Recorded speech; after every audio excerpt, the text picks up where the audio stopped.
Selamat datang Bapak, Ibu, rekan-rekan aparatur sipil negara di seluruh Indonesia.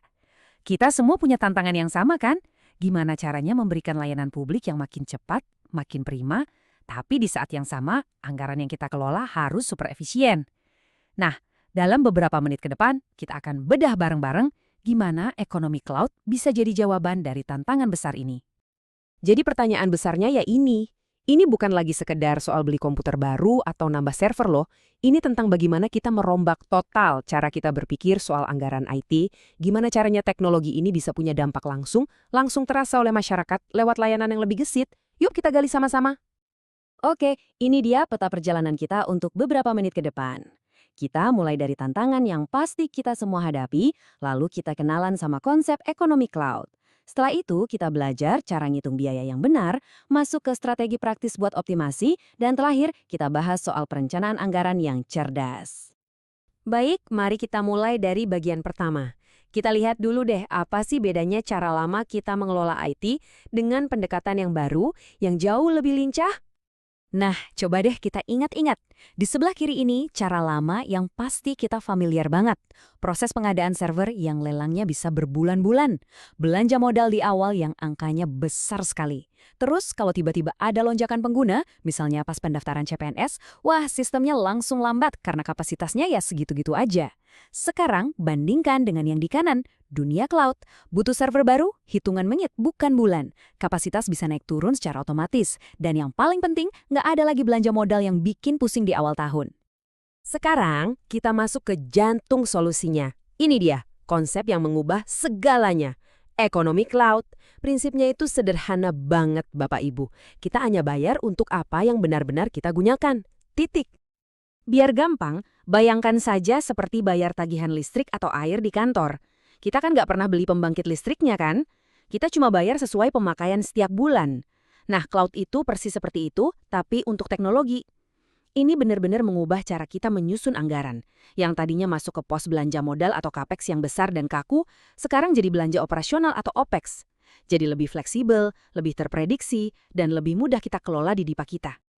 Di dalam cloud itu umumnya ada 3 paket utama yang bisa kita pilih.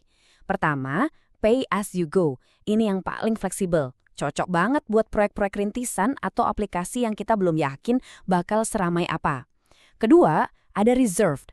Nah, ini pilihan cerdas buat aplikasi inti yang udah pasti jalan terus, misalnya sistem kepegawaian atau layanan kependudukan. Kita komitmen 1-3 tahun, imbalannya diskonnya bisa besar sekali. Terakhir, ada spot. Ini yang paling hemat. Kita seolah-olah menawar kapasitas sisa yang nggak terpakai, jadi cocok untuk proses analisis data besar yang nggak dikejar waktu. Lalu, kalau kita lihat rincian tagihannya, isinya apa aja sih? Umumnya ada 5 komponen ini. Biaya komputasi itu ibarat otak atau prosesornya. Biaya penyimpanan ya untuk gudang datanya. Biaya jaringan untuk lalu lintas data masuk dan keluar. Lalu ada biaya dukungan teknis dan layanan-layanan tambahan lainnya. Paham soal ini bantu kita banget buat baca dan menganalisis tagihan bulanan nantinya. Oke, ini bagian yang sangat penting. Membandingkan biaya itu bukan cuma adu harga beli server dengan tagihan cloud bulanan. Jangan sampai keliru. Kita harus pakai kacamata yang benar, yaitu analisis total biaya kepemilikan atau yang biasa disebut TCO. Nah, slide ini menjelaskan kenapa TCO itu krusial. Biaya punya server sendiri atau on-premise itu persis seperti gunung es. Yang kelihatan di permukaan cuma harga beli servernya, tapi di bawahnya ada biaya tersembunyi yang jauh lebih besar. Biaya ruangan khusus, AC yang harus nyala 24 jam, tagihan listrik yang membengkak, lisensi software, sampai gaji tim IT yang harus siaga terus. Kalau TCO Cloud jauh lebih transparan. Isinya ya biaya langganan, dan tim IT kita akhirnya bisa fokus bikin inovasi layanan, bukan lagi cuma jadi penjaga server. Jadi poin kuncinya di sini, TCO ini adalah alat justifikasi anggaran kita yang paling ampuh. Saat kita mengajukan anggaran ke pimpinan, atau bahkan saat ada pemeriksaan, kita bisa tunjukkan, Pak, Bu, pilihan kami ini didasarkan pada efisiensi biaya total dalam jangka panjang, bukan cuma karena harga belinya paling murah sekarang. Ini adalah prinsip akuntabilitas yang kita junjung tinggi. Oke, anggaplah kita sudah berhasil pindah ke cloud. Apakah tugas kita selesai? Oh, tentu tidak. Justru disinilah bagian paling serunya dimulai. Bagaimana kita jadi manajer anggaran yang cerdas di cloud? Gimana caranya agar setiap rupiah yang kita keluarkan itu benar-benar efektif? Ada 3 strategi utama yang bisa langsung kita terapkan. Pertama, right sizing. Ini gampangnya, jangan sewa bus pariwisata kalau yang butuh cuma 5 orang. Pilih mesin dengan ukuran yang pas, jangan berlebihan. Kedua, auto scaling. Ini luar biasa.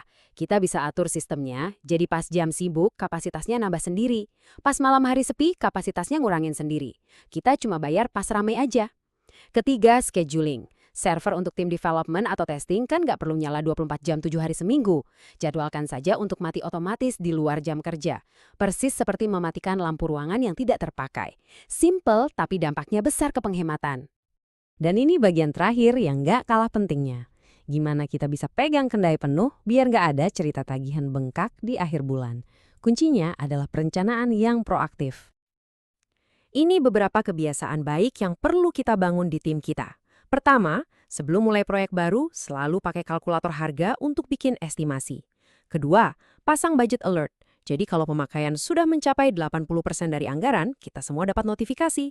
Ketiga, adakan rapat rutin, mungkin mingguan atau bulanan, khusus untuk membahas biaya. Dan yang terpenting, bangun budaya sadar biaya. Setiap anggota tim teknis harus paham, setiap klik yang mereka lakukan di konsol cloud itu ada implikasi biayanya. Dan inilah intinya. Sama seperti kita mengelola APBN atau APBD, kuncinya adalah visibilitas. Kita butuh dashboard yang jelas, yang bisa menunjukkan kemana setiap rupiah anggaran IT kita dibelanjakan, secara real time. Kalau kita tidak bisa melihatnya dengan jelas, ya mustahil kita bisa mengendalikannya, apalagi mengoptimalkannya. Jadi, sebagai rangkuman, ada 4 poin penting yang perlu kita bawa pulang hari ini. 1.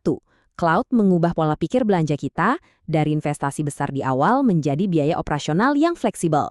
2. TCO adalah alat wajib kita untuk perbandingan dan justifikasi anggaran. 3. Optimasi itu bukan kerja sekali jadi, tapi proses berkelanjutan. Dan 4. Kendali anggaran ada di tangan kita lewat perencanaan yang proaktif.